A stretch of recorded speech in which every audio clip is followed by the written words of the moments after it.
आज हम पढ़ने वाले हैं कुछ ऐसे क्वेश्चंस जो कि आपके क्लास 12 बोर्ड्स के केमिस्ट्री एग्जाम में वायरल है। कुछ ऐसे क्वेश्चंस जो कि आप किसी भी साल का पेपर उठाकर देख लो, कोई भी सेट उठाकर देख लो, इनमें से तो आपको सवाल मिलेगा ही मिलेगा।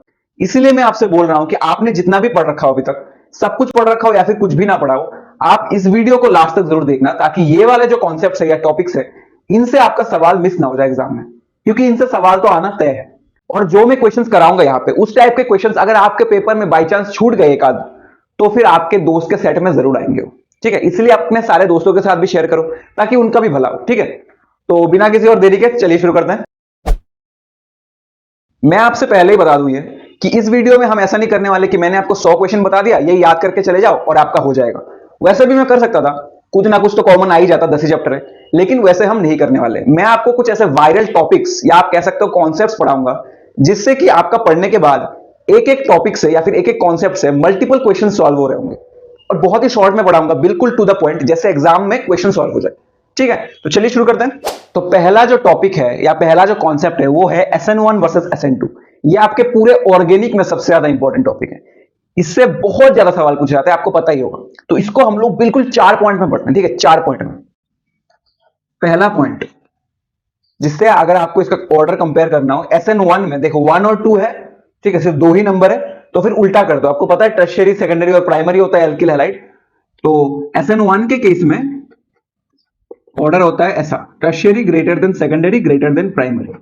और उसके बाद आप 0 डिग्री भी डाल सकते हो। 0 डिग्री मतलब मिथाइल हैलाइड। ठीक है, 0 डिग्री मतलब ये, जिनको नहीं पता ये, क्योंकि इसमें एक कार्बन के साथ कुछ भी जुड़ा नहीं हुआ है। जिनको सेकेंडरी प्राइमरी टर्शियरी नहीं पता, मैं बता दूं, ये कार्बन है, ये आपका हैलाइड है या फिर जो भी फंक्शनल ग्रुप है।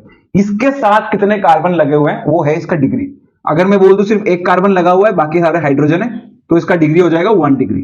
अगर मैं बोलूं कि 2 कार्बन लगे हुए हैं और बाकी एक हाइड्रोजन है, तो इसका हो जाएगा 2 डिग्री। अगर मैं बोलूं कि तीनों ही कार्बन लगे हुए हैं इसके साथ, तो इसका हो जाएगा 3 डिग्री। बिल्कुल क्लियर है। और वही पर SN2 का क्या ऑर्डर होता है? बिल्कुल उल्टा। SN2 का ऑर्डर होता है 0 degree greater than 1 degree greater than 2 degree greater than 3 degree. ठीक है, तो आप ऐसे याद रख सकते हैं, उल्टा है। SN1 1 है, लेकिन नंबरिंग स्टार्ट होता है ऊपर से 3 2 1 0, और SN2 है, बड़ा वाला है, लेकिन नंबरिंग स्टार्ट होता है छोटे से 0 1 2 3। ठीक है, अब दूसरा पॉइंट, ये सब हम मेनली किसके लिए बात कर रहे होते हैं? एल्किल हैलाइड के लिए। ठीक, ये है एल्किल हैलाइड। तो मैंने एल्किल वाला पार्ट आपको बता दिया कि प्राइमरी सेकेंडरी टर्शियरी। अब हैलाइड वाले पार्ट के लिए SN1 हो SN2 हो, हमेशा एक ही ऑर्डर फॉलो होता है, वो है iodide better than bromide better than chloride greater than fluoride. ठीक है, मतलब नीचे से ऊपर ग्रुप जाने पर, ग्रुप 17 है ना, आयोडाइड ब्रोमाइड क्लोराइड फ्लोराइड, ये हमेशा सच है। कुछ भी रिएक्शन ले लो आप, न्यूक्लियोफिलिक सब्स्टिट्यूशन, ये हमेशा सच है। ठीक है, 2 पॉइंट हो गए। तीसरा पॉइंट जो हम पढ़ेंगे SN1 के बारे में, और चौथा पॉइंट हम पढ़ेंगे SN2 के बारे में। SN1 में ये ऑर्डर तो सही है, लेकिन इसके अलावा भी 2 और होते हैं जो कि SN1 काफी फास्ट देते हैं। वो होते हैं बेंजाइल और एलाइल। अब बेंजाइल और एलाइल क्या है? अगर बेंजीन ग्रुप दिख जाए आपको, उसके बाद कोई कार्बन हो, उस पे क्लोरो लगा हुआ, तो इसको हम बोलेंगे बेंजाइल क्लोराइड। ठीक है, बेंजीन पे नहीं, बेंजीन के अगले कार्बन पे। एलाइल क्या होता है? अगर आपको कहीं पे डबल बॉन्ड दिख जाए, उस पे नहीं, उसके अगले कार्बन पे अगर कहीं पे क्लोराइड लगाओ, तो ये हम बोलेंगे एलाइल क्लोराइड। ठीक है, क्लियर हो गया?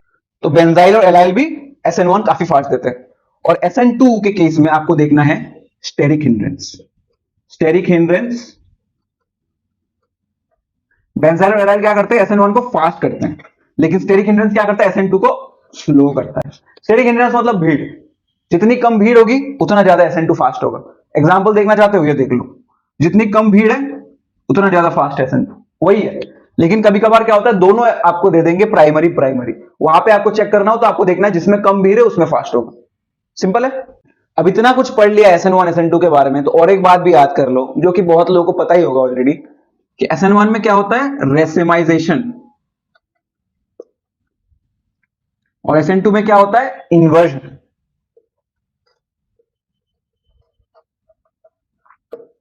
रेसिमाइजेशन का मतलब होता है 50% रिटेंशन और 50% इन्वर्जन, दोनों को कैंसिल आउट करके हो जाता है रेसिमाइजेशन, जो कि ऑप्टिकली इनएक्टिव होता है। अब कुछ क्वेश्चन कर लो, सब क्लियर हो जाएगा। और ये सब जो क्वेश्चन है ना, मैंने नहीं बनाया, सारे previous year question.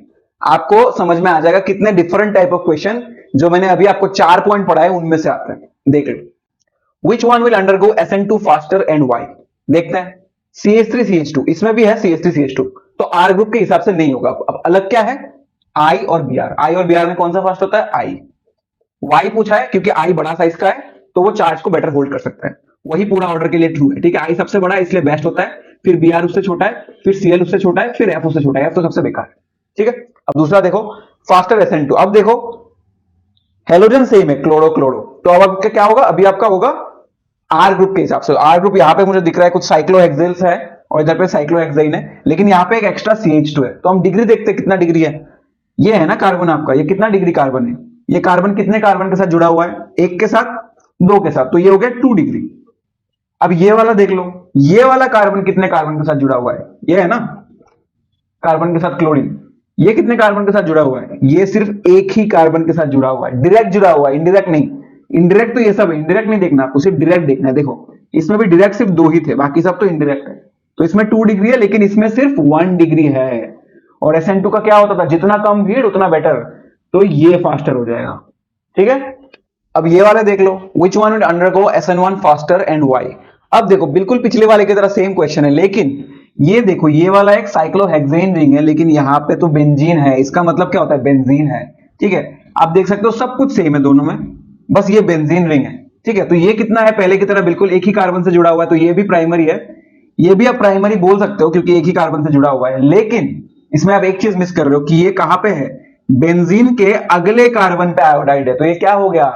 Benzyl iodide हो गया। ठीक है, ये बेंजाइल आयोडाइड हो गया। और हमने पढ़ा था SN1 के बारे में कि बेंजाइल और एलाइल दोनों ही बहुत फास्ट देते हैं SN1, तो यहां पे बेंजाइल आयोडाइड हो गया, तो ये फास्टर होगा। क्यों? उसके लिए आपको मेरा फुल वीडियो देखना पड़ेगा, वहां पे जाके आप देखो क्यों। मैं आपको थोड़ा सिंपल में बता दूं तो, क्योंकि क्या होता है SN1 रिएक्शन में कार्बोकेटाइन फॉर्म होता है, यहीं पे दिखाता हूं मैं। कार्बोकेटाइन फॉर्म होता है, I माइनस निकलता है, तो यहाँ पे ऐसे प्लस बन जाता है CH2 पे। तो क्या होता है, यहाँ पे जो बेंजीन रिंग है ना, वो तो ऐसा दिखता है एक्चुअल में, तो वो इसको ऐसे डोनेट कर सकता है अपने नोन पे। ठीक है, जिस कारण से वो स्टेबल हो जाता है। सेम एलाइल के केस में भी होता है, एलाइल ऐसा दिखता है, यहाँ पे कार्बोकेटाइन बनता है तो ये दे सकता है, बस वही सी बात है और कुछ नहीं। ठीक है, अब अगला देख लेते हैं, faster SN1 with OH minus. OH minus को हटाओ, उससे कोई फर्क नहीं पड़ता। फास्टर SN1 आपको बस सबस्ट्रेट देख के बोलना है। यहाँ पे देखो क्लोरो क्लोरो सेम है, क्लोरो क्लोरो सेम है, उससे नहीं देखेंगे हम आर पार्ट से देखेंगे। ठीक है, पहले ये वाला देख लो, ये वाला इजी लग रहा है मुझे। ये क्या है? इसको अगर हम थोड़ा सा खोल के लिखेंगे तो ऐसा है, CH3 थ्राइस लिखा हुआ था, मतलब CH3 इधर, CH3 इधर और CH3 इधर, तो ये क्या हो गया? ये टर्शियरी हो गया, क्योंकि जो है ये है आपका CCl बॉन्ड, उस कार्बन से डायरेक्ट कितने कार्बन लगे हुए हैं? 1 2 3, तो ये हो गया आपका 3 डिग्री। और ये एक ही कार्बन है, इसके साथ और कुछ है ही नहीं, तो ये 0 डिग्री हो गया। पूछा SN1 फास्ट कौन देगा? SN1 ऑब्वियसली टर्शियरी वाला फास्ट देगा। ठीक है, अब ये वाला देख लो, ये वाले में 1 2 3 कार्बन इधर भी है, 1 2 3 कार्बन इधर भी है, सब कुछ सेम है, बस इधर पे अलग एक डबल बॉन्ड दिख रहा है मुझे। और डबल बॉन्ड के कार्बन के अगले कार्बन पे मेरा Cl है, ये क्या हो गया? अगले कार्बन पे मेरा Cl है, एलाइल हो गया, एलाइल। और एलाइल क्या होता है? फास्टर देता है आपका SN1, तो ये भी ऐसे हो जाएगा, एलाइल वाला फास्ट हो जाएगा। क्लियर हो गया? अब देख लो यहाँ पे कुछ असर्शन और रीजन बेस्ड सवाल है, वो भी किससे? SN1 SN2 से। असर्शन बोल रहा है कि inversion of configuration is observed in SN2। सही बात है क्या? बिल्कुल सही बात है, बिल्कुल असर्शन सही बात है। SN2 में ही इन्वर्जन होता है और SN1 में रेसिमाइजेशन होता है। फिर आर बोल रहा है रीजन क्या है उसका? The reaction proceeds with the formation of carbocation. अरे ये तो गलत बोल दिया, कार्बोकेटाइन तो किसमें होता है? SN1 में होता है। ठीक है, तो ये रीजन गलत हो गया। कार्बोकेटाइन फॉर्मेशन उसमें होता है और इसमें कोई इंटरमीडिएट फॉर्म नहीं होता है SN2 में। SN2 में क्या फॉर्म होता है? Transition state. ठीक है, अब अगला देखते हैं, nucleophilic substitution of iodoethane is easier than chloroethane. बिल्कुल सही बात है, इथेन इथेन कॉमन है, आपको बोलना है कौन से में फास्टर है। मैंने बोला था सब न्यूक्लियोफिलिक सब्स्टिट्यूशन के लिए ऑर्डर ये होता है।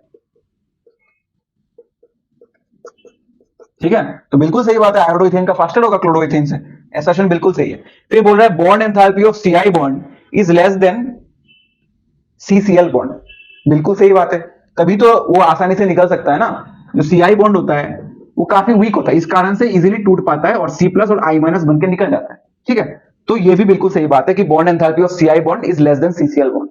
जितना CF की तरफ जाओगे ऊपर आप, उतना इलेक्ट्रोनेगेटिविटी डिफरेंस के कारण बॉन्ड एंथैल्पी हाई होता है, और जितना नीचे जाओगे साइज बड़ा होता रहता है, ओवरलैपिंग अच्छी नहीं होती है, तो बॉन्ड इजीली तोड़ सकते हो आप, जिस कारण से ये ऑर्डर बनता है। क्लियर है? तो अगला टॉपिक जो हम पढ़ने वाले हैं वो है heating ether with hydrogen halide. ये देख के बहुत लोगों को लग रहा होगा ये कौन सा सवाल है, ऐसा सवाल तो हमने कभी देखा ही नहीं। देखा है बेटा, देखा है, मैं दिखाता हूं कैसे देखा है। ऐसा रिएक्शन तुमने नहीं देखा कभी?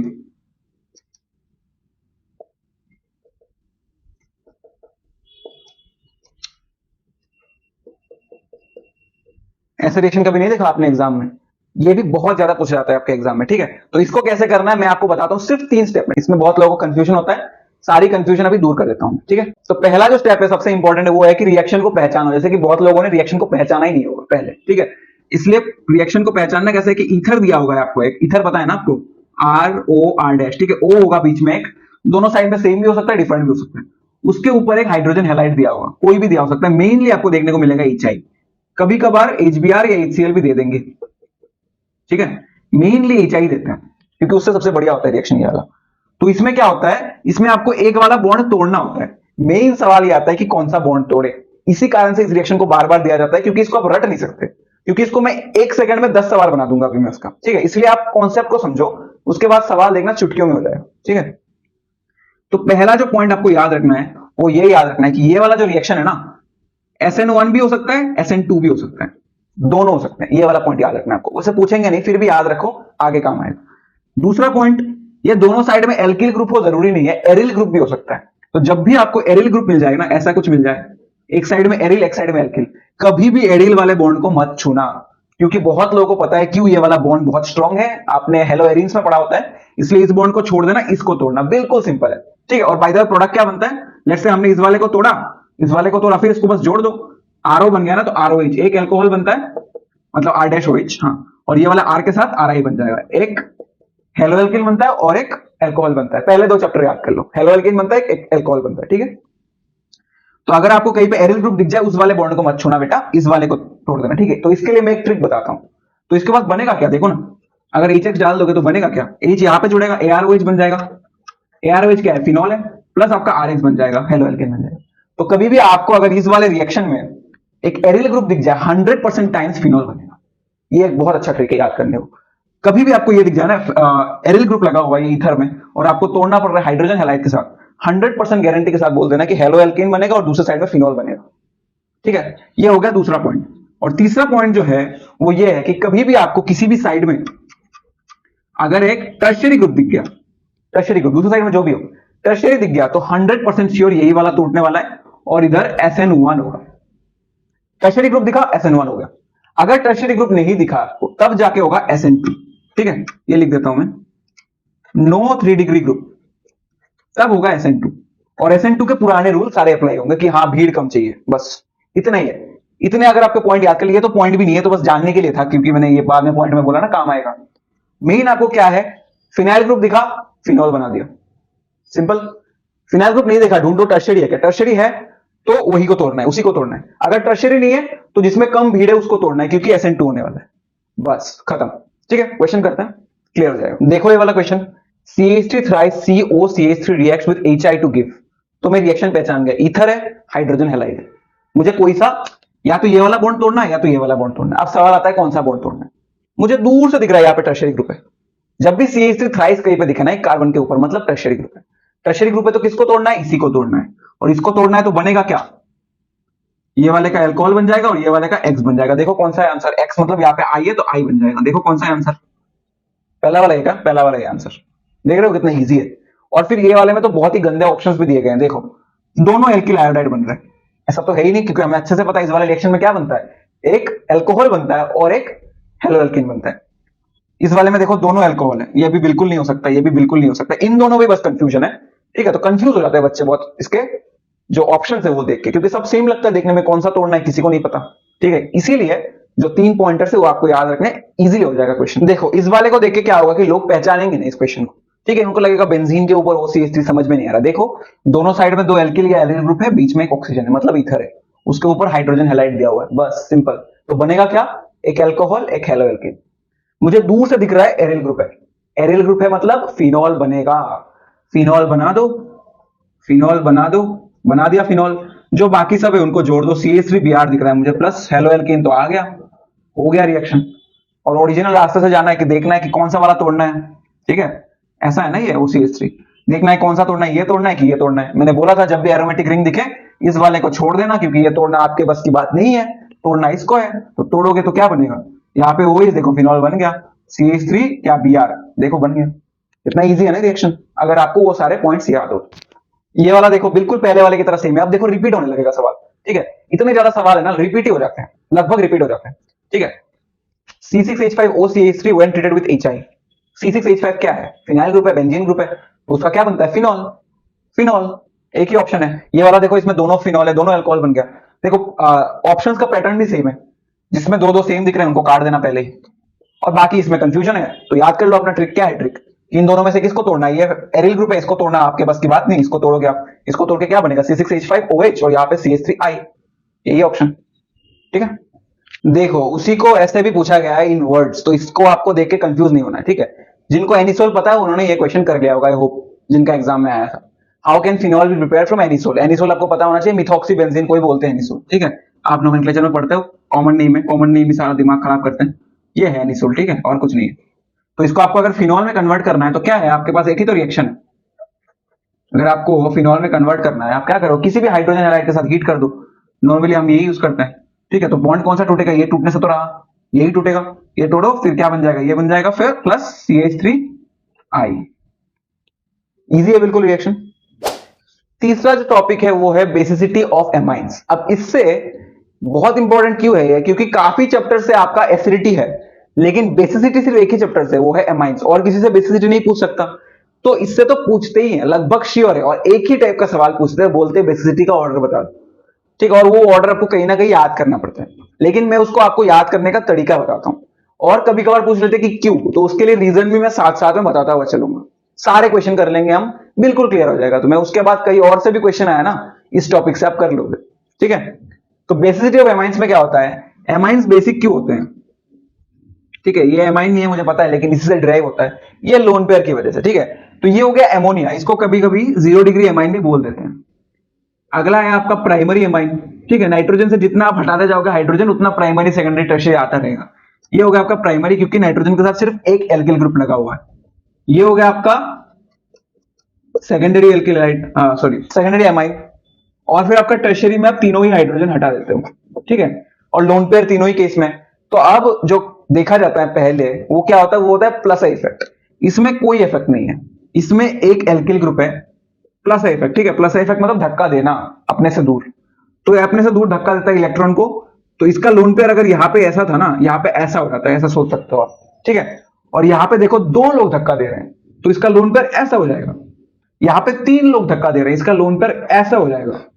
समझ पा रहे हो, मतलब इतना ज्यादा अवेलेबल कर रहे हो आप लोन पेयर को, मतलब उतना ज्यादा बेसिसिटी बढ़ा रहे हो। तो सिर्फ प्लस आई इफेक्ट के हिसाब से देखा जाए तो ऐसे होता है ऑर्डर, ठीक है। ये तब तक सच है ये वाला ऑर्डर जब तक आप बोल रहे हो इन गैसियस फेज, ठीक है, ये होता है इन गैसियस फेज। लेकिन जब आप इनका सॉल्यूशन में देखने लगो तो अब अलग अलग फैक्टर्स आने लगते हैं, और 2 फैक्टर आते हैं, ये तो रहता ही है, साथ में और भी 2 फैक्टर आते हैं, वो देखते हैं जरा। तो इन सॉल्यूशन क्या होता है,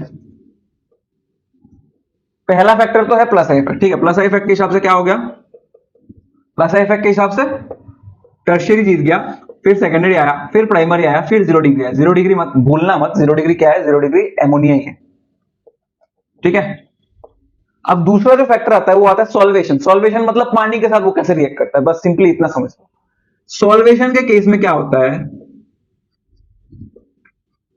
सॉल्वेशन के केस में क्या होता है, ये ऑर्डर बिल्कुल उल्टा हो जाता है, ठीक है। एमोनिया वगैरह का हम नहीं देख रहे, वैसे एमोनिया भी होता है लेकिन कोई जरूरत नहीं इसको देखने की, हम ऐसे बोलेंगे, बिल्कुल उल्टा ऑर्डर होता है। ऐसा क्यों सर, क्योंकि क्या होता है ना, प्राइमरी एमाइन ऐसा दिखता है, ठीक है। तो इसमें ये देखो, ये हाइड्रोजन बॉन्डिंग कर सकते हैं, तो 2 हाइड्रोजन हाइड्रोजन बॉन्डिंग कर सकते हैं पानी के साथ, तो इसका सॉल्वेशन हाई होता है। लेकिन टर्शियरी में जाते जाते एक भी हाइड्रोजन नहीं बचता है, तो इसमें सॉल्वेशन इफेक्ट सबसे कम होता है। तो आप देख पा रहे हो उल्टा उल्टा इफेक्ट काम चल रहा है। फिर तीसरा इफेक्ट देखो, तीसरा इफेक्ट होता है स्टेरिक हिंड्रेंस। स्टेरिक हिंड्रेंस पता ही होगा अभी तक आपको, मतलब भीड़। भीड़ तो उस केस में भी कौन जीत जाता है, आपका प्राइमरी जीत जाता है।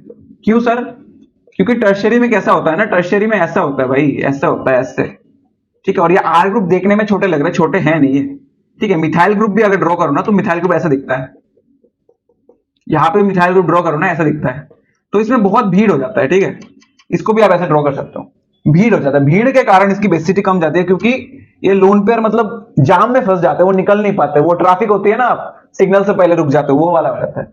लेकिन ऐसे प्राइमरी के केस में नहीं है, प्राइमरी के केस में दो साइड तो फ्री है, इधर पे जो भी लगा दो, जितना बड़ा भी ग्रुप लगा दो, ये साइड तो फ्री है, इसलिए स्टेरिक हिंड्रेंस के हिसाब से भी प्राइमरी जीत जाता है, टर्शियरी हार जाता है। तो इन सब का कंक्लूजन क्या है? कंक्लूजन जो है वो आपको याद करना है, मैं आपको याद करना सिखाता हूं। आपको सिर्फ दो ही ऑर्डर याद रखना है, ठीक है। एक हो गया मिथाइल एमाइंस का केस और एक हो गया आपका इथाइल एमाइंस का केस, ठीक है। एक हो गया मिथाइल एमाइंस का केस और एक हो गया इथाइल एमाइंस का केस। आप देख सकते हो यहाँ पे कॉन्ट्राडिक्टिंग इफेक्ट्स है, कोई इसको बढ़ा दे रहा है, कोई इसको कमा दे रहा है, तो प्रॉब्लम है। अल्टीमेटली क्या हुआ देखने को मिला कि जो पहले फर्स्ट आ रहा था कभी लास्ट आ रहा था वो भी आगे नहीं बढ़ पाया, जो कभी फर्स्ट आ रहा था कभी लास्ट आ रहा था वो भी आगे नहीं बढ़ पाया, आगे बढ़ गया बीच वाला। ठीक है, जो सबसे बड़ा लड़का था उसके ऊपर ज्यादा जिम्मेदारी आ गई, तो सबसे छोटा लड़का था उसको इग्नोर ही कर दिया, बीच वाला काम कर गया। ठीक है, तो दोनों ही केस में सेकेंडरी जीत जाते हैं, सबसे बेसिक हो जाते हैं सेकेंडरी। ठीक है, और आखिरी केस में हमेशा एमोनिया होता है, एमोनिया हमेशा लास्ट में। ठीक है, वो हमेशा लास्ट में। अब आपको कैसे और याद करना है? पहली बात ये याद करना है कि बीच वाला बेटा जीत गया, द मिडिल चाइल्ड जीत गया, और आखिरी में एमोनिया। अब बचे क्या? टर्शियरी और प्राइमरी। तो मिथाइल और इथाइल में बड़ा कौन सा है? इथाइल बड़ा है, तो इस केस में बड़ा वाला जीत जाता है। मिथाइल छोटा है, इस केस में छोटा वाला जीत जाता है। बस यही है ऑर्डर, और आप गारंटी लिख के ले लो। आप आपके जो इस बार 5 पेपर होंगे ना, 5 सेट ऑफ पेपर, 5 में से 4 में अगर नहीं आया ना ये वाला सवाल, 100% आएगा इससे सवाल। ठीक है, या फिर पूछ लेंगे कि क्यों है ये, तो आप कोई सा इफेक्ट बोल देना। ठीक है, ये है बात। और एक बच रहा है, वो है आपका एरोमेटिक एमाइन। ठीक है, एरोमेटिक एमाइन का नाम क्या होता है? एनिलीन। एनिलीन ये होता है आपका एनिलीन। अब अभी तक क्या चल रहा था? अभी तक ये चल रहा था कि प्राइमरी एमाइन में क्या होता था, ये जो लोन पेयर है इसको ये धक्का देकर बड़ा कर देता था, बड़ा नहीं करता एक्चुअली, मोर अवेलेबल कर देता है उसको। लेकिन इस केस में क्या हो रहा है, इसके लोन पेयर को उल्टा रिंग खींच ले रहा है, उल्टा ही हो गया इस बार। तो बाकी सारे इफेक्ट तो इसको बढ़ावा दे रहे थे, यहां पे स्ट्रिक्ट पेरेंट आ गया और उसने खींच लिया, सारा फ्रीडम ले लिया। तो इसका जो बेसिसिटी होता है सबसे कम होता है, कहीं पे भी आप देख लो, कहीं पे अगर आपको एरोमेटिक एमाइन की बात बोल दे तो एमोनिया से भी कम होता है आपका क्या? एनिलीन। एनिलीन को ऐसे भी लिख देंगे, कभी कभार कंफ्यूज नहीं होना है। ठीक है, मतलब एरोमेटिक रिंग ये है और ये NH2, तो उसका सबसे कम होता है, क्योंकि उसमें एक गंदा सा इफेक्ट लग रहा है जिससे आपका जो लोन पेयर है वो लेस अवेलेबल हो रहा है, हमें चाहिए मोर अवेलेबल, मतलब ज्यादा डोनेट कर पाए, वही तो बेसिसिटी है। तो अभी क्वेश्चन कर लेते हैं, आपको देखने को मिलेगा सारे क्वेश्चन सेम जगह से आते हैं। ठीक है, why is methyl amine more basic than aniline? अभी हमने देखा मिथाइल एमीन क्या है, ये है मिथाइल एमीन, तो ये क्या हो गया? प्राइमरी एमीन हो गया। और एनिलीन, ये है आपका एनिलीन। एनिलीन में क्या होता है, ये रिंग खींच लेता है, आप ऐसे ही बोलोगे, रिंग खींच लेता है रेजोनेंस के कारण, और इसके में क्या होता है, इसमें प्लस इफेक्ट दिखा देता है, इसलिए जिससे ये बढ़ जाता है और ये घट जाता है, जिस कारण से बेसिसिटी इसकी ज्यादा हो जाती है। ठीक है, बस उसी कॉन्सेप्ट से आएगा सवाल, देख लो। Order of increasing basicity, order तो बहुत बार पूछ चुके हैं, मतलब आगे पूछेंगे भी, क्योंकि ये कहीं जा नहीं रहा है सवाल, हर बार पूछेंगे। Order of increasing basicity in aqueous solution, ये मत मिस करना। अगर कुछ ना लिखा हुआ आप मानोगे गैसियस में, गैसियस फेज में सिर्फ प्लस इफेक्ट देखोगे, लेकिन अगर लिखा हो इन एक्वस सॉल्यूशन तो एक्वस सॉल्यूशन में करना है। फिर आपको चेक करना है इथाइल है कि मिथाइल है। मिथाइल है, मिथाइल की बात कर रहा है, तो मिथाइल में भी कौन जीतता है? अच्छा, इंक्रीजिंग बेसिसिटी बोला, छोटे से बड़ा करना है। मुझे यहाँ पे फिनाइल ग्रुप दिख रहा है, ये तो एनिलीन हो गया। एनिलीन तो वीकेस्ट होता है, हमें पता है, हमेशा वीकेस्ट होता है, तो 4 सबसे लास्ट में आ जाएगा, या फिर फर्स्ट में, क्योंकि इंक्रीजिंग ऑर्डर है। फिर एमोनिया कहीं पे नहीं है। फिर हमें पता है कि जीतता कौन है, बीच वाला भाई जीत जाता है। बीच वाला भाई कौन सा है? ये तो प्राइमरी है, ये सेकेंडरी है, तो बीच वाला भाई है 2, तो 2 जीत जाएगा। अब कौन से का है? मिथाइल का है। मिथाइल के केस में कौन जीता है? क्योंकि मिथाइल छोटा है इथाइल से, तो 1 जीत जाता है यहाँ पे। तो 1 कौन सा है? यही है 1, तो 1 यहाँ पे हो जाएगा, और फिर आपका हो जाएगा 3 ना। हाँ, ये वाला लिखा नहीं मैंने, ये 3 है। ठीक है, तो यहाँ पे 3 आ जाएगा। क्लियर है? बिल्कुल इसी कॉन्सेप्ट से आते हैं सवाल। ये देख लो, फिर से सेम सवाल, arrange according to pKb values in solution. In solution देख लिया, ठीक है, समझ गए, सारे इफेक्ट कंसीडर करने। फिर हमने देख लिया इथाइल ग्रुप है, इस बार देखो C2H5 इथाइल ग्रुप है, मिथाइल नहीं है, तो थोड़ा सा अलग होगा ऑर्डर। और यहाँ पे पीकेबी, जिनको नहीं पता मैं बता दूं एक सिंपल फंडा, बेसिसिटी जो होता है ना वो डायरेक्टली प्रोपोर्शनल टू केबी होता है, जितना बड़ा केबी वैल्यू उतना ज्यादा बेसिक, और वो इनवर्सली प्रोपोर्शनल टू पीकेबी होता है। ठीक है, तो मतलब बेसिसिटी जितना बड़ा केबी, सॉरी जितना बड़ा केबी उतना ज्यादा बेसिक, जितना कम पीकेबी उतना ज्यादा बेसिक। ठीक है, ये आपको याद करना है। याद तो क्या ही करना है, बहुत लोगों को पता ही होगा। तो यहां पे मैं पहले बेसिसिटी का ऑर्डर लिखता हूं, फिर उल्टा कर दूंगा तो पीकेबी का ऑर्डर आ जाएगा। बेसिसिटी का मुझे क्या पता है, बीज वाला बेटा सबसे जीत जाता है, ये है बीज वाला C2H5 ट्वाइस वाला जीत जाता है हमेशा NH। फिर क्योंकि ये कौन सा वाला केस है, इथाइल वाला केस है, तो फिर से बड़ा वाला जीत जाएगा जो कि सेकेंडरी है, सॉरी टर्शियरी है, तो ये वाला हो जाएगा। और फिर प्राइमरी आएगा आपका C2H5NH2। ये हो गया आपका किसका ऑर्डर, ये हो गया आपका बेसिसिटी का ऑर्डर। अभी आपको चाहिए पीकेबी का ऑर्डर, उल्टा कर दो, ये हो गया। कोई इंक्रीजिंग डिक्रीजिंग कुछ बोला नहीं तो कुछ भी डाल दो, कोई फर्क नहीं पड़ता। ये हो जाएगा आपका करेक्ट आंसर, ठीक है। अरे बाप रे, इसमें तो पूछ लिया एक्सप्लेन व्हाई। तो देखो इससे टफ सवाल आपके एग्जाम में नहीं आएगा, और आप मानोगे नहीं ये वाला सवाल भी 2-3 बार आ चुका है, ठीक है। तो इसको कैसे करना है, जो हमने फैक्टर्स पढ़े थे अब आपको वो काम में आएंगे, ठीक है, इसलिए मैंने पढ़ाया था। फैक्टर्स आपको जो जो बोल रहे हैं कि ये वाला गंदा है वो वाला लगा दो। यहाँ पे बोला है कि explain why secondary is more basic than tertiary in aqueous solution. तो जो जो टर्शियरी को लास्ट में ले रहे थे वो सब ले लो। टर्शियरी किसके हिसाब से फर्स्ट में आ रहा था, तीन ही इफेक्ट थे, प्लस आई, सॉल्वेशन और स्टेरिक हिंड्रेंस, ठीक है। सिर्फ प्लस आई के हिसाब से CH3N जीत रहा था, मतलब टर्शियरी वाला। इन दोनों के हिसाब से तो हार ही रहा था, तो इन दोनों के हिसाब से बोल दो एक्सप्लेन व्हाई सेकेंडरी जीत गया, क्योंकि पहली बात मैं 2 पॉइंट में लिख रहा हूं। पहली बात CH3 थ्राइस N जो है, मतलब टर्शियरी वाला जो है, उसमें स्टेरिक हिंड्रेंस बहुत ज्यादा है, स्टेरिक हिंड्रेंस टू हाई, ठीक है, जिस कारण से वो लोन पेयर दे नहीं पाता आपके एसिड को, ठीक है। तो इस कारण से बेसिसिटी उसकी घट जाती है। लेकिन कंपेरेटिवली CH3 ट्वाइस जो है, मतलब जो सेकेंडरी है, उसमें तो कम होगा स्टेरिक हिंड्रेंस। फिर दूसरा क्या फैक्टर है, सॉल्वेशन। सॉल्वेशन के हिसाब से बोल दो very poor solvation effect, very poor solvation effect in the tertiary ethylamine. और उससे बेटर किससे हो जाता है, उससे बेटर सेकेंडरी से हो जाता है। इन दोनों कारणों की वजह से सॉल्यूशन फेज में क्या हुआ, सॉल्यूशन फेज में आपका सेकेंडरी भाई जीत गया और टर्शियरी भाई हार गया, ठीक है। अब देखो ये वाला क्वेश्चन बहुत इंटरेस्टिंग है, इसमें ऐसा कोई ऐसे रिंग का इफेक्ट वगैरह जानने की कोई जरूरत ही नहीं है, इतना इजी क्वेश्चन है। पूछा है कि स्ट्रॉन्गेस्ट बेस कौन सा है, मतलब बेसिसिटी ऑर्डर ही पूछ रहा है कि सबसे हाईएस्ट कौन सा है। ये एनिलीन है, ये तो बहुत ही गंदा बेस है मुझे पता है। ये भी एनिलीन लग रहा है, ये भी एनिलीन लग रहा है, मतलब कुछ सब्स्टिट्यूशन है, वो सब छोड़ो ना, ये तो एनिलीन है ही नहीं। एनिलीन का मतलब क्या होता है कि डायरेक्ट बेंजीन रिंग पे लगा हुआ आपका NH2 ग्रुप। ये तो क्या हो गया, ये तो प्राइमरी एमाइन हो गया, दो हाइड्रोजन दिख रहे हैं मुझे, और साथ में एक एल्किल ग्रुप है ना, ये CH3 फिनाइल मिथाइल ग्रुप है, मुझे पता है, लेकिन फिर भी मिथाइल पार्ट तो है, तो ये एनिलीन तो नहीं है। और ये जो सबके साथ जो दिक्कत है कि रिंग ले जा रहा है, इसमें तो रिंग ले ही नहीं पाएगा, क्योंकि रिंग और इसके बीच में तो एक कार्बन है, तो यही हो जाएगा ना सबसे बेसिक, इतना इजी है, ठीक है। बाकी अगर बाकियों में कंपेयर करना हो तो आप देख सकते हो, CH3 यहाँ पे धक्का दे रहा है तो ये नेक्स्ट हो जाएगा, थोड़ा सा बेटर कर रहा होगा इसको। NO2 खींच रहा है तो ये गंदा हो जाएगा, ठीक है। तो अगर ऑर्डर आपको देखना हो तो बेस्ट हो जाएगा C, फिर आ जाएगा आपका B, इसमें कोई इफेक्ट नहीं है तो फिर आ जाएगा A, और D सबसे गंदा होगा क्योंकि D में रिंग भी खींच रहा है, ऊपर से नाइट्रो ग्रुप जो वो भी खींच रहा है, ठीक है। लेकिन आंसर क्या है आपका C, बहुत ही इजी क्वेश्चन है। अगला जो हम पढ़ने वाले हैं वो पढ़ने वाले हम एल्डोल और केनिजारो, ठीक है। तो ये कहां पे आता है, देखो नाम से पता लगता है, एल्ड मतलब एल्डिहाइड और कीटोन का रिएक्शन है। आप बोल सकते हो कि कार्बोनिल का है, लेकिन मेनली एल्डिहाइड और कीटोन का रिएक्शन है, ठीक है। तो एल्डोल और केनिजारो से बहुत सवाल आते हैं, बहुत जगह पे तो डायरेक्ट पूछ लेते हैं what is aldol condensation, right the reaction of Cannizzaro reaction. और उसके सिवाय भी डायरेक्ट रिएक्शंस में आपको आइडेंटिफाई द बेस्ट कंपाउंड, मतलब वो जो दिया होता है ना, इतना फॉर्मूला है, कौन सा कंपाउंड है, ये टेस्ट देता है, वो नहीं देता है, उसमें भी पूछते हैं, डायरेक्ट रिएक्शन में पूछते हैं, बहुत जगह में पूछ लेते हैं, ठीक है।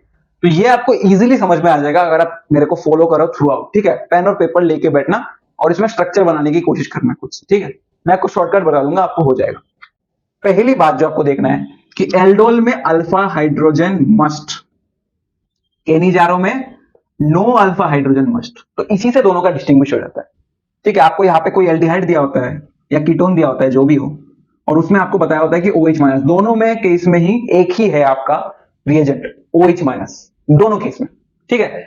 और आपको सिर्फ डिस्टिंग्विश ऐसे करना होता है कि अल्फा हाइड्रोजन है कि नहीं। अगर यहां पे मैंने बोल दिया कि CH3 ग्रुप है और यहां पे लेट्स से H है, ठीक है, तो यहां पे देखो अल्फा हाइड्रोजन क्या होता है, जिनको नहीं पता, ये है C डबल बॉन्ड, अगला कार्बन होता है अल्फा कार्बन, उसमें हाइड्रोजन है कि नहीं है, तो ये हो गया आपका अल्फा हाइड्रोजन है, तो ये एल्डोल देगा। लेकिन वहीं पे अगर मैं CH3 ना लगा के सिर्फ H लगा देता तो अगला कार्बन ही नहीं, अगला कार्बन पे हाइड्रोजन की बात तो छोड़ो, तो ये क्या हो जाएगा, केनिजारो हो जाएगा। सिंपल है, एकदम सिंपल है, बस इतना ही देखना है आपको। मतलब अगर डिस्टिंग्विश करना हो तो, बाकी प्रोडक्ट लिखना तो मैं आपको सिखा दूंगा।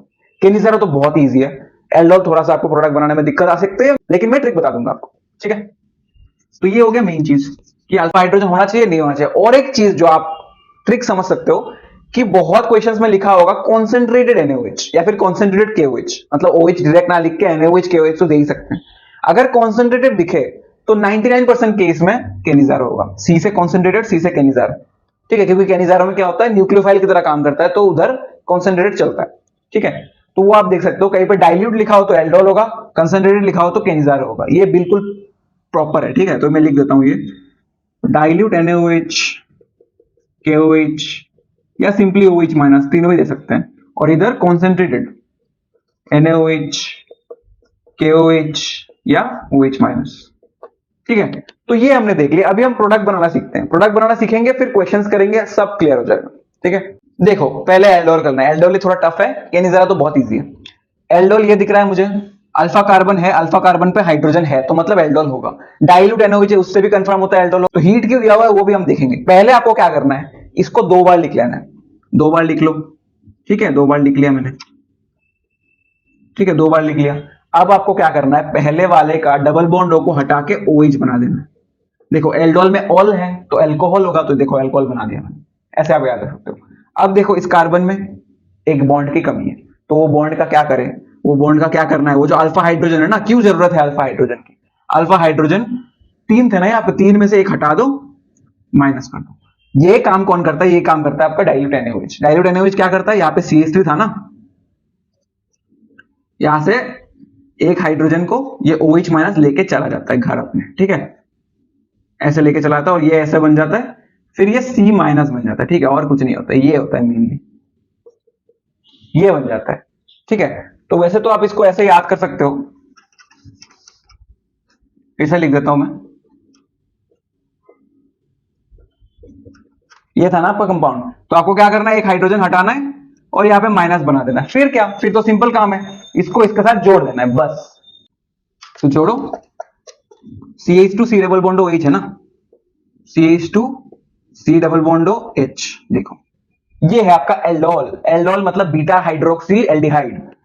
ये अल्फा कार्बन हो गया, ये कार्बोनिल ग्रुप हो गया, ये अल्फा कार्बन, ये बीटा कार्बन, देखो बीटा हाइड्रोक्सी एल्डिहाइड, ये हो गया आपका एल्डोल, ठीक है। और आपको अगले स्टेप में हीट से क्या होता है आपको पता होगा, अल्कोहल्स में डिहाइड्रेशन होता है। डिहाइड्रेशन मतलब पानी निकालना है, पानी निकाल दो, ठीक है, ये इधर से OH निकलेगा और इसके पास वाले से हाइड्रोजन निकल जाएगा, फिर इन दोनों में डबल बॉन्ड बन जाएगा, जिससे आपका प्रोडक्ट कुछ ऐसा दिखेगा, ठीक है, double bond CH3 double bond OH, ठीक है। और इसका आप एक चीज देख सकते हो कि हमेशा एल्डिहाइड के अल्फा और बीटा पोजीशन पे ही डबल बॉन्ड होगा। इसको हम बोलते हैं अल्फा बीटा अनसैचुरेटेड, अनसैचुरेटेड मतलब डबल या triple bond, alpha beta unsaturated carbonyl compound, जो कि काफी स्टेबल होता है। इसके ऊपर भी सवाल करते हैं, ठीक है। तो अभी ये वाला ले लिया मैंने, कीटोन ले लिया, इसका मैं प्रोडक्ट अभी लिख के दिखाता हूं आपको 10 सेकंड के अंदर, ठीक है। ये वाले को मैं फिर से लिख देता हूं, ठीक है, लिख दिया। फिर इस वाले को OH बनाना है, OH बना दिया, यहां से एक हाइड्रोजन निकालना है, CH2 माइनस करना है, फिर इसको यहां पे जोड़ देना है, CH2 C double bond CH3, CH2 C double bond CH3, हो गया प्रोडक्ट। ये है एल्डोल। वैसे तो कीटोल है लेकिन हम एल्डोल भी बोल सकते हैं। फिर अगला क्या करना है, हीट के वाला स्टेप में ये निकालना है, ये निकालना है, ये हो गया, ये हो गया आपका प्रोडक्ट। इसको सुंदर से लिखना प्लीज, C इधर पे CH3 CH3, इस साइड से मैं लिख रहा हूं, ठीक है। फिर डबल बॉन्ड C, यहाँ पे H, यहाँ पे C double bond CH3, C double bond CH3। बिल्कुल क्लियर हो गया, हम क्वेश्चंस करेंगे और भी क्लियर हो जाएगा, ठीक है। तो ये हो गया एल्डोल। अब चलते हैं हम केनिज़ारो में। केनिज़ारो और भी बहुत इजी है। तो केनिज़ारो के बारे में मैं आपको एक बात बता दूं, केनिज़ारो एक डिस्प्रोपोर्शनेशन रिएक्शन है, ठीक है, एक डिस्प्रोपोर्शनेशन रिएक्शन।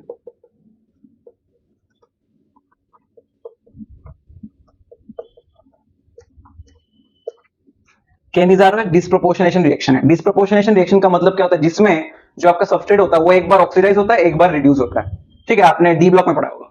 डिस्प्रोपोर्शनेशन रिएक्शन है। तो इसमें भी क्या लेते हैं हम, वही एल्डिहाइड कीटोन ले लो, एक एल्डिहाइड कीटोन। और इसमें जरूरी क्या है, इसमें जरूरी है कि आपके पास कोई भी अल्फा हाइड्रोजन ना हो। ये देखो अल्फा कार्बन ही नहीं रखा मैंने, कहीं अल्फा हाइड्रोजन। अब क्या होता है, आपको मैं प्रोडक्ट बोलता हूं, इसमें मैकेनिज्म की आपको जरूरत नहीं है। मैंने क्या बोला कि डिस्प्रोपोर्शन होता है, मतलब सॉरी डिस्प्रोपोर्शनेशन होता है, मतलब एक ऑक्सीडाइज होगा, एक रिड्यूस होगा। अब तो आपको पता होगा एल्डिहाइड है, ऑक्सीडाइज हो गया तो एसिड बनता है, और रिड्यूस हो गया तो अल्कोहल बनता है। तो वही कर दो ना, एक कार्बन का अल्कोहल बना दो, एक कार्बन का अल्कोहल क्या होता है, ये बाकी भर दो CH2, एक कार्बन का एसिड बना दो, बाकी भर दो ये, यही होगा आपका आंसर। ऑब्वियसली 2 है तो यहाँ पे 2 करना पड़ेगा, ठीक है, तो दो मोलिक्यूल ऐसे KOH दिया हो, कॉन्सेंट्रेट दिया होगा आपको, जनरली नहीं दिया हो तो भी आप समझ पाओगे क्योंकि अल्फा हाइड्रोजन नहीं है तो K-N-Zaro ही करना है, ये करना है। और एक चीज, यहाँ पे एसिड जो है ना उसको O माइनस छोड़ देना या फिर O माइनस Na प्लस कर देना, क्योंकि बेसिक सोल्यूशन है ना, जो भी दिया हो। अगर सिर्फ कॉन्सेंट्रेट OH माइनस दिया हुआ है तो O माइनस छोड़ देना, अगर कॉन्सेंट्रेटेड KOH दिया हुआ है तो O माइनस K प्लस कर देना। तो बेस है ना, बेस में अभी एसिड तो रह नहीं सकता, सॉल्ट हिसाब से रहेगा। अब मैं और एक एग्जांपल दिखाता हूं आपको।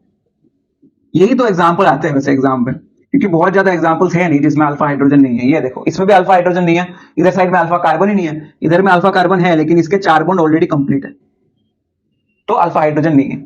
इधर भी आपको क्या दिया देगा, कॉन्सेंट्रेटेड NaOH। तो आपको क्या करना है, एक बेंजीन और एक कार्बन, उसका आपको एक अल्कोहल बनाना है, एक एसिड बनाना है। ठीक है, अल्कोहल बना देते हैं, ये बन गया, बचा क्या है, CH2, ये CH2 हो गया, ये बन गया आपका। और फिर सेम एक एसिड बनाना है, कहां पे बनाऊं,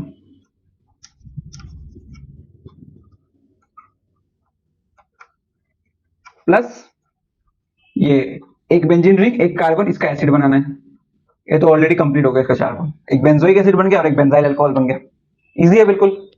ये वाला क्वेश्चन देख लो, which of the following does not give aldol condensation reaction, मतलब किसमें अल्फा हाइड्रोजन नहीं है, जो नहीं है वो नहीं देगा एल्डोल कंडेंसेशन। ढूंढ लो किसमें अल्फा हाइड्रोजन नहीं है। इस वाले में अल्फा हाइड्रोजन नहीं है, अरे इसी में तो नहीं है अल्फा हाइड्रोजन, ये देखो C double bond of H। तो अभी हमने देखा इसका एग्जांपल, तो यही हो जाएगा करेक्ट आंसर। वैसे आप इसमें चेक कर सकते हो, CH3 CHO है ना, CHO मतलब ये, ठीक है, तो अगले कार्बन पे हाइड्रोजन है तो ये नहीं हो सकता। इसमें देख लो C double bond of H है ना, तो इस वाले कार्बन पे देखो, ये क्योंकि एरोमेटिक रिंग नहीं है तो इसके सिर्फ 3 ही बॉन्ड कंप्लीट है, एक बॉन्ड बचा, तो इसमें भी अल्फा हाइड्रोजन है। इसमें देख लो, इसमें तो भर भर के अल्फा हाइड्रोजन है। ठीक है, ये C डबल बॉन्ड हो के देखो 9 अल्फा हाइड्रोजन, 9 नहीं 6 अल्फा हाइड्रोजन है, तो ये भी नहीं होगा, ये भी नहीं होगा, ये भी नहीं होगा, सिर्फ ये होगा, बेंजल्डिहाइड। ठीक है, मेनली वो दो ही देते हैं, बेंजल्डिहाइड और फॉर्मल्डिहाइड, वही देते हैं। देखो अभी मैंने बोला वही आ गया, फॉर्मल्डिहाइड का ही आ गया। अब देखो क्या बोला है कि कंसंट्रेटेड KOH है, तो आपको वैसे ही समझ में आ रहा है K-N-Zaro है, ऊपर से ये अल्फा हाइड्रोजन भी नहीं है तो K-N-Zaro ही है, और 2 मोल भी दिया हुआ है। तो बोला A और B बनता है, आइडेंटिफाई A एंड B। तो आपको पता है कि डिस्प्रोपोर्शनेशन रिएक्शन है, दोनों एल्डिहाइड है, एक होगा एसिड में कन्वर्ट, एक होगा रिड्यूस टू अल्कोहल। कितने कार्बन का होगा, एक ही कार्बन का है, तो एक ही कार्बन का अल्कोहल भी बनेगा, एक ही कार्बन का एसिड भी बनेगा। एक कार्बन के अल्कोहल को क्या बोलते हैं, मिथानॉल। मिथानॉल देख लो, देखो इधर मिथानॉल है, इधर इथानॉल है, ये नहीं होगा, इधर मिथानेल और इथानॉल है, इथानॉल भी नहीं होगा, इधर मिथानॉल है। तो A और D में से कुछ हो सकता है। एक तो आपने देख लिया कि मिथानॉल होगा, दूसरा क्या होगा, एसिड होगा। एक कार्बन के एसिड को क्या बोलते हैं, मिथानोइक एसिड। लेकिन मिथानोइक एसिड फॉर्म में रहेगा क्या, वो मिथानोइक एसिड फॉर्म में तो रहेगा नहीं क्योंकि पोटेशियम है, तो पोटेशियम मिथानोइट होगा, और मिथानोइट के जगह पे हम उसको क्या बोल सकते हैं, फॉर्मेट, क्योंकि ये क्या है, फॉर्मल्डिहाइड है, फॉर्मिक एसिड भी बोलते हैं, आपको पता होगा मिथानोइक एसिड को। तो पोटेशियम फॉर्मेट देख लो, सिर्फ एक ही है। इधर पोटेशियम एसिटेट है, एक कार्बन बढ़ गया, एक कार्बन कहां से बढ़ेगा, नहीं बढ़ेगा, एसिटेट में 2 कार्बन होते हैं, आपको पता होगा, और इसमें एक ही कार्बन है, तो ऑप्शन ए जो है वो करेक्ट हो जाएगा। What happens when 2 molecules of benzaldehyde are treated with concentrated NaOH? Concentrated से मैं समझ गया कि K-N-Zaro होना है, प्लस बेंजल्डिहाइड बोला है ना, बेंजल्डिहाइड कैसे दिखता है, ये है बेंजल्डिहाइड, बेंजीन के ऊपर एल्डिहाइड, तो इसमें अल्फा हाइड्रोजन है क्या, नहीं है अल्फा हाइड्रोजन, मैंने बोला था बेंजल्डिहाइड या फॉर्मल्डिहाइड ही देते हैं mainly. 2 molecules of benzaldehyde are treated with concentrated NaOH, क्या होना है, K-N-Zaro होना है, और क्या होना है, K-N-Zaro में क्या होता है, एक ऑक्सीडाइज एक रिड्यूस, तो इसका एक ऑक्सीडाइज कर दो, एसिड बन जाएगा बेंजोइक एसिड, लेकिन बेंजोइक एसिड रहेगा नहीं क्योंकि सोडियम है उसमें, तो सोडियम बेंजोइट हो जाएगा ONA, और उसी का एक अल्कोहल बन जाएगा बेंजाइल अल्कोहल, एक ही कार्बन का है ना। तो ये हो गए आपके प्रोडक्ट्स। अब देखो कन्वर्ट, ये देख के ना आपको एग्जाम में पता नहीं लगेगा कि क्या रिएक्शन है जिससे इतना मुश्किल से कंपाउंड बन रहा है। ठीक है, अब देखो पहले मैंने बताया था कि क्या बनता है, अल्फा बीटा अनसैचुरेटेड एल्डिहाइड या कीटोन बनता है एल्डोल में। ये देखो अल्फा बीटा अनसैचुरेटेड, देखो 2 इन है, अनसैचुरेटेड है, और 1 L है। ठीक है, तो अब इससे कहीं ना कहीं पे आप समझ पा रहे हो कि क्या बन रहा है, यहाँ पे बन रहा है आपका एल्डोल का product, alpha beta unsaturated carbonyl compound. ठीक है, और एल्डिहाइड है तो कोने में होता है, एक साइड में होता है, इसलिए 1 L है। और देखो इथानल से ब्यूट है, तो 2 से 4 है, तो इससे भी और कंफर्म हो रहा है कि क्या है, आपका 2 मोलिक्यूल लेना होता है, किसमें, एल्डोल में या K-N-Zaro में, और इथानल है तो एल्डोल होगा। इथानल ड्रॉ करो ना, समझ में आ जाएगा।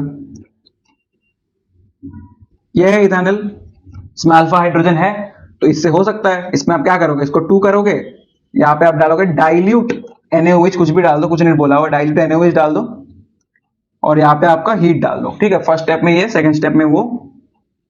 पहले स्टेप में क्या होता है, ये दोनों जुड़ जाते हैं, कैसे जुड़ जाते हैं, पहले वाले को आपको OH बनाना होता है, ठीक है, और बाकी यहाँ पे हाइड्रोजन तो है ही एक, ठीक है। और फिर दूसरे वाले को जोड़ देना होता है यहां से, CH2 C double बॉन्डो H, CH2 C double बॉन्डो H। अब यही पर से आपको अगले स्टेप में क्या करना होता है, हीट से इसको OH निकालना होता है और इस वाले के पास वाले से हाइड्रोजन निकालना होता है, डबल बॉन्ड लगा देना होता है। देख लो इसका नंबरिंग करके, यहां से होगा क्योंकि मेन फंक्शनल ग्रुप यही है, 1 2 3 4। देख लो 1L है, बिल्कुल 1L है, 2 इन है, 2 इन है, बिल्कुल सही है। ब्यूट है 1 2 3 4, ब्यूट 2 इन 1L, इजी है। एल्डोल कंडेंसेशन ही किया मैंने, कुछ ऐसा किया नहीं। और ये देख लो, ये वाला मैंने नहीं बताया आपको, ये क्रॉस एल्डोल है, ठीक है। देखो डाइल्यूट दिया हुआ है उससे आपको पता लग रहा है। और दूसरी बात देखो यहाँ पे, पहली बात तो दो दो है, और जब भी दो दो होते हैं तब एल्डोल ही होता है, केनिज़ारो नहीं होने वाला, एल्डोल ही होता है। तो यहाँ पे आपको किसको न्यूक्लियोफाइल बनाना है, किससे क्या निकालना है, वो आपको समझ में नहीं आ रहा तो देख लो। यहाँ पे देखो, इसमें कोई है क्या अल्फा हाइड्रोजन, इससे तो निकाल नहीं सकते, तो निकालोगे तो आप इससे निकाल लो एक अल्फा हाइड्रोजन। चलो निकाल लिया मैंने अल्फा हाइड्रोजन, CH2 माइनस कर दिया। अब आपको क्या करना है, इसके साथ इसको जोड़ना है, इसको OH बनाना है और इसके साथ इसको जोड़ना है। जोड़ो, CH2 C double बॉन्डो CH3, CH2 C double बॉन्डो CH3। अब सिर्फ क्योंकि सिर्फ डाइल्यूट NaOH दिया हुआ है, मैं इसी पे प्रोडक्ट को छोड़ दूंगा। अगर मेरे को हीट भी दिया होता तो मैं OH निकालता, यहां से H निकालता और ये बोलता कि मेरा प्रोडक्ट, ठीक है। अब ये वाला देख लो, ये वाला तो मैं कितनी बार करूं, आप कर लो, ये वाला होमवर्क है आप, ठीक है, होमवर्क है। आप बता दो कि क्या क्या नोमेनक्लेचर क्या होता है दोनों कंपाउंड का जो बनने वाला है यहाँ पे, ठीक है। ये और एक क्वेश्चन देख लो, असर्शन रीजन है। असर्शन बोल रहा है कि the final product of aldol condensation are always alpha beta unsaturated carbonyl compound. बिल्कुल सही बात है, अभी हमने देखा था ब्यूट 2 in 1L है ना, alpha beta unsaturated carbonyl compound, बिल्कुल सही बात बोल रहा है। अब रीजन बोल रहा है कि alpha beta unsaturated carbonyl compounds are stabilised due to conjugation. ये भी बिल्कुल सही है, तो असर्शन भी सही है और रीजन भी सही है। अगर आपको नहीं दिख रहा है, मैं थोड़ा दिखा देता हूं। Alpha beta unsaturated carbonyl compound का मतलब क्या है, कार्बोनिल कंपाउंड हो गया ये, लेट्स से मैंने कोई एल्डिहाइड ले लिया और फिर यहाँ पे एक अल्फा कार्बन है, यहाँ पे एक बीटा कार्बन है, अल्फा बीटा अनसैचुरेटेड, यही तो हो गया ना। बाकी आप कुछ भी लगा दो, कोई फर्क नहीं पड़ता, ठीक है। ये हो गया alpha beta unsaturated carbonyl compound. तो ये क्यों बनता है हमेशा, यहीं पे अनसैचुरेशन क्यों आता है, यहाँ पे क्यों नहीं आता, वही है मेन सवाल। क्योंकि ये जो है carbonyl compounds are stabilised by conjugation, ठीक है। कैसे कॉन्जुगेशन सर, ये इस कारण से। आपको पता ही है कि कार्बोनिल में ये तो होता ही है, न्यूक्लियोफाइल जब भी आता है ये होता ही है, क्योंकि ऑक्सीजन ज्यादा इलेक्ट्रोनेगेटिव है तो वो O- होना पसंद करता है, ठीक है। ये वाला बॉन्ड ऐसे जब जाता है O- हो जाता है, ये प्लस हो जाता है, तो इस प्लस को देने के लिए ये वाला है। लेकिन वहीं पे अगर यहाँ पे डबल बॉन्ड होता तो ये नहीं दे पाता, जिस कारण से alpha beta unsaturated carbonyl compound ही बनता है, क्योंकि वो स्टेबलाइज होते हैं बाय कॉन्जुगेशन। बिल्कुल समझ गए, आपको सब कुछ क्लियर हो गया। तो बहुत बहुत थैंक यू ये वीडियो देखने के लिए। आई होप कि आप सबको ये सब चीजें अच्छे से समझ में आई होंगी। आपसे आप इन टॉपिक्स में रट्टा नहीं लगाओगे, जो जो मैंने ट्रिक्स बताई है आपको, आप वो यूज करोगे और आपको अच्छे से अच्छे नंबर मिलेंगे केमिस्ट्री में। और अगर आपको दूसरे टॉपिक्स में भी चाहिए, ऐसे वायरल क्वेश्चंस, वायरल कॉन्सेप्ट्स, आपके इनऑर्गेनिक फिजिकल उनसे भी चाहिए, तो आप कमेंट करके बताओ यार, मैं कर लूंगा।